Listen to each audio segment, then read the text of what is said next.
What happens when a franchise that was never meant to continue suddenly becomes too valuable to stop? Out of a bankruptcy, a rights auction, and fallout between friends, a third film took shape without its creator, and with expectations it could never escape. So what really happened behind the scenes? Let's find out. This is the history of Terminator 3.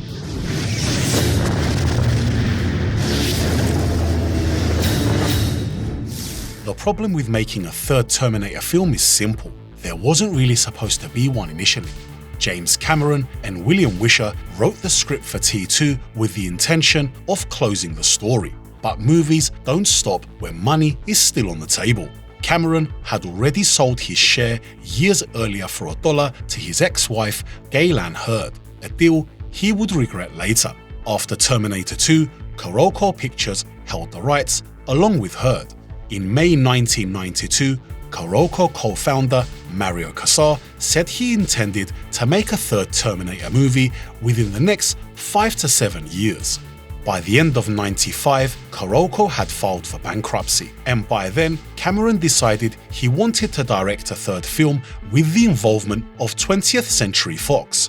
Cameron's 3D ride of Terminator 2 prompted Cameron to begin writing a script for a third movie, but because he was busy working on the Titanic with Fox, the script would not be ready for a few years. When Kuroko filed for bankruptcy, its assets were bound to a liquidation auction. That day, Fox signed a deal to acquire all of Kuroko's assets, including the rights to the Terminator sequels, plus their existing film library. But Fox withdrew its bid when Canal Plus outbid them for the film library. But the offer didn't include the rights to the Terminator franchise. Those rights would ultimately be auctioned off through the US bankruptcy court, where Fox intended to purchase them. But this is where things got really messy. Fox spent 9 months negotiating with Cameron, Schwarzenegger, and Hurd. At the time, Cameron was committed to writing and producing the film, and he reserved the right to direct it if he wanted to. Fox intended to make the new movie on a budget similar to the second one, but it was determined that the film couldn't be made on that budget once the added cost of purchasing Kuroko's rights was factored in alongside with Schwarzenegger's hefty salary. At some point, Schwarzenegger even discussed with Cameron about purchasing the rights themselves, but Cameron wasn't interested and wanted Fox to handle the rights. While Fox was talking, Andrew Wagner and Mario Kassar were moving. Dimension Films, a Miramax division, agreed to purchase the rights owned by Hurd and also intended to buy Kuroko's rights through the auction. A judge ruled against an earlier motion that said only an established studio should be allowed to bid for the Kuroko rights. That ruling allowed Wagner to participate in the bid with his new co-founded company. In September '97, Cameron invited Wagner and Kassar to see an early edit of the Titanic, and during the screening, they learned that the rights of the Terminator were still available. That month, Fox discovered Wagner had been quietly negotiating with the bankruptcy court to acquire the rights himself, and planned to use Terminator 3 as a debut for their newly formed company. Cameron was upset because Wagner and Kassar didn't mention their plan to buy the rights during their earlier meeting. That decision made the friendship deteriorate. Wagner later said he was unaware that Cameron was already planning to make a third movie. By October '97, budget concerns over Terminator 3 and Cameron's troubled post-production of the Titanic led Fox to abandon the Terminator project. With Cameron gone, Wagner and Kassar used their new company, C2 Pictures, to make the third Terminator movie. The early idea was cautious: find the script, find the director, keep Schwarzenegger, and move forward. The problem was, Schwarzenegger didn't want to make the film without Cameron, and he initially refused to star in the film, but Cameron gave his approval to Schwarzenegger to make the movie. With Schwarzenegger on board, the producers hired Teddy Sarafian to write the first draft. In this version, John is trying to lead a normal life. He runs a successful computer startup and has a girlfriend. His mum Sarah is living with several mercenaries in a heavily armed militia compound in the California desert. At Sarah's insistence, John reluctantly hacks into Cyberdyne computer systems to make sure they're not a threat, but he discovers they're working on a top-secret AI project called Skynet. Then, two Terminators arrive. One looks like the classic T-800 and the other is a female unit called the T-1G. This new Terminator is made out of sentient frequency matter, which allows it to transform into almost any physical matter, become invisible, and gather intelligence by reading minds. As both the Terminators converge on John and his girlfriend is killed in the firefight before the T-1G escapes with John. By July 2000, James Cameron was approached again to direct the film. He read Sarafian's script, but he rejected directing the movie. According to Cameron, he had no interest in continuing a story he created using someone else's script. After that, a whole lineup of directors were in the mix. Ang Lee, David Fincher, John McTiernan, Ridley Scott, and Roland Emmerich were all considered. Lee passed on it to make The Hulk. Scott got offered $20 million, but he turned it down and said the franchise was not his thing and compared it to a James Bond film.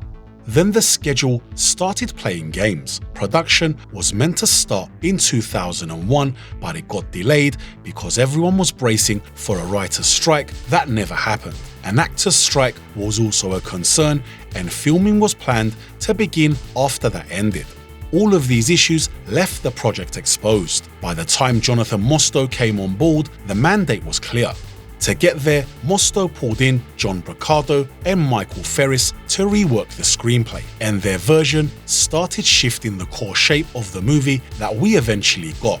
Some of Sarafian's ideas did survive, but they were reshaped. The idea of a female Terminator stayed, but the invisibility did not. Mostow didn't like it because he felt it wasn't visceral. With the story finally locked in, the next step was the supporting cast. All military systems have been infected. This can't be happening. The biggest issue was John Connor. Edward Furlong, who played John in Terminator 2 and Terminator 2 3D, initially agreed to return.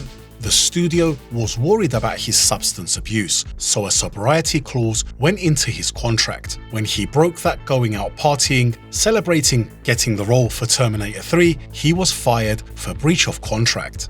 Many actors auditioned for the part, and Nick Stahl's path to the role wasn't a quick one. He auditioned around 5 times and did 3 screen tests before he actually got the part. Then there was Sarah Connor. Linda Hamilton said she was approached to reprise her role, but she turned down the offer. Later, she explained why. She said the script didn't take Sarah in new directions, and that the film felt like he was handing the baton to John. She called it a no-win situation for herself, and she also didn't like that Cameron would not be involved.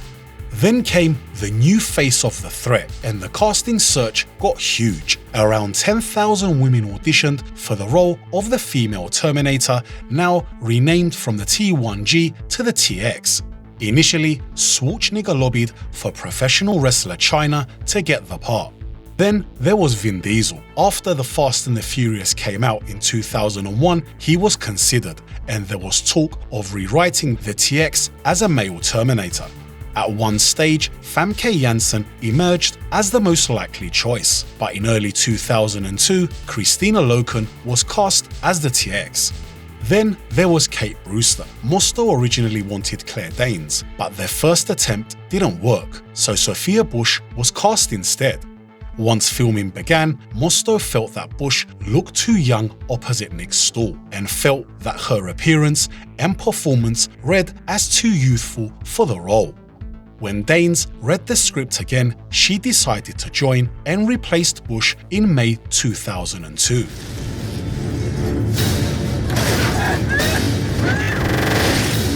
John Connor was here. The music had a job that was almost unfair. This was the first Terminator movie without the sound that people linked to the first 2 films. Brad Fiedel had leaned hard into electronic music back then, and that style did a lot of the heavy lifting. But when you change that sound, you risk of changing the whole vibe.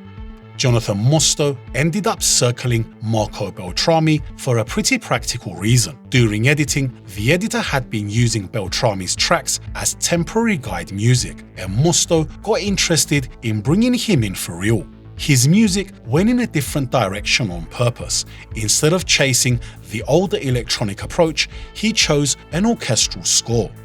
Once the project had a director, a cast, and a script that could actually hold together, the next problem was simple. They still had to physically make a Terminator movie that looked like it belonged in the franchise. At the start of filming, Arnold Schwarzenegger missed working with Cameron and didn't have the same confidence in Mostow. Then the first week happened and Schwarzenegger came away feeling that Mostow was an adequate choice. The build was massive before cameras even rolled. Production designer Jeff Mann and a crew of around 350 people designed and constructed multiple sets over a 4-month stretch. Los Angeles Center Studios became a major base, with production using 6 studio stages. And then you get to the stunts, which is where this production really tried to prove it belonged in the franchise. The director and the stunt coordinator, Simon Crane, devised one of the most elaborate pieces in the movie, the street chase with the 100-ton mobile crane. The sequence had the Terminator hanging onto the crane arm as it swung around, smashing him into glass buildings and a passing fire truck. Arnold loved doing that scene and called it unbelievable, while also saying they used every safety precaution but still had many close calls. To pull that chase off, they built a 1/4 mile of stretch of road and building at Boeing's plant in Downey, California, basically turning the chase into a controlled demolition plan. When the crane vehicle flipped at the end of the chase, the crew decided using the real vehicle would have been too dangerous and impractical, so ILM recreated the crane digitally using photos of the real machine. Another big centerpiece was the Terminator vs. Terminator fight staged inside the bathroom. Mostow's goal was to have the space completely destroyed by the end of the fight, the kind of destruction that doesn't happen by accident. Industrial Light and Music and Stan Winston handled the effects work, the same combination used on the previous film. Winston's team created Terminator effects and also designed the T-1, the early Terminator machine that showed up late in the movie.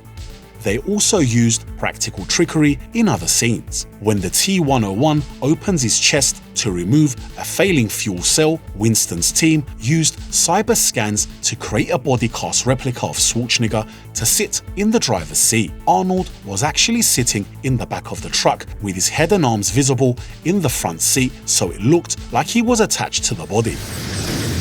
Oh God, she's coming. TX, can you find a way to destroy her? When T3 Rise of the Machines finally hit theaters, it walked into a room full of crossed arms. Not because people hated the idea of a third Terminator movie, but because Terminator 2 had left such a huge impression. At the box office, it didn't limp in. Opening weekend came in at $44 million. Eventually, its worldwide total landed around $433 million, making it the 7th highest grossing film of 2003. But the critical reactions spread out faster than a case of the flu. The New York Times essentially called it a B movie and went after it hard. Roger Ebert gave it 2.5 stars and described it as basically one long chase and fight with dialogue that could be comic, campy, or simplistic. David Edelstein's take landed in mixed territory too, calling out repetition while still admitting action fans would not feel cheated. Director Jonathan Mostow said the shadow of Terminator 2 was unavoidable, and he knew they were not going to blow people away the same way the second movie did. After its theatrical run, the movie hit DVD on November 2003. After that, it showed up on HD DVD in 2006. Then it landed on Blu-ray in 2007. Now for fans who want to add the movie to their collection, I've added a link in the description below, and there should also be a card popping up on screen to help you check it out. Are you going to kill me? No. My mission is to protect you. The film also spilled into video games. It was adapted into 3 separate games, starting with Terminator 3 Rise of the Machines, and then it was followed by Terminator 3 War of the Machines, and then Terminator 3 The Redemption. Originally, the idea had been for Terminator 3 to be a two-parter. The plan was to film the third and fourth movies back-to-back, with Terminator 3 ending with Judgment Day and Terminator 4 focusing on the future war between humans and the machines. Those plans got scrapped because there was fear that the movie might not succeed without James Cameron. Even after the movie performed well financially, the critical reception still came in mixed, with many fans feeling the film tried to be funny in a slight action comedy way instead of following the serious tone and formula that made the first two movies successful. And this was the start of the destruction of the franchise. After that, the sequel machine cranked back up anyway, ready to ruin the legacy of the Terminator further. Plans for a fourth movie resumed, with Jonathan Mostow returning alongside writers John Brancato and Michael Ferris, but they ran into a story problem. They felt John Connor was dramatically limited because he couldn't be killed and his arc felt repetitive. Their solution was to introduce Marcus Wright, a death row inmate turned cyborg played by Sam Worthington. But the disappointing box office performance of Terminator Salvation killed any plans for a continuation. But that didn't stop the franchise from rebooting again. That started with Terminator Genesis, which was also intended to launch a trilogy, but that failed also. After that, James Cameron later returned to help relaunch the franchise with Terminator Dark Fate, which again was meant to begin a new trilogy, and again it failed.